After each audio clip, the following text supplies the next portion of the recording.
పల్లెంది పడిమెట్ల పైకెక్కి గుడికేగు భక్తులకు ఎదురొచ్చే బంగారు స్వామి ఇరుముడులు స్పృశించి శుభమనుచు దీవించి జన బృందముల చేరే జగమేలు స్వామి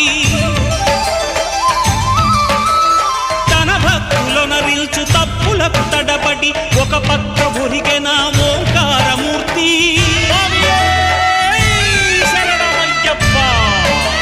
స్వాములందరూ తనకు సాయము కాగా ధీమంతుడై లేచే ఆ కన్య స్వామి పట్టబంధము వీడి భక్తతతికై పరుగు పరుగున వచ్చే భూమిపైకి నరుడై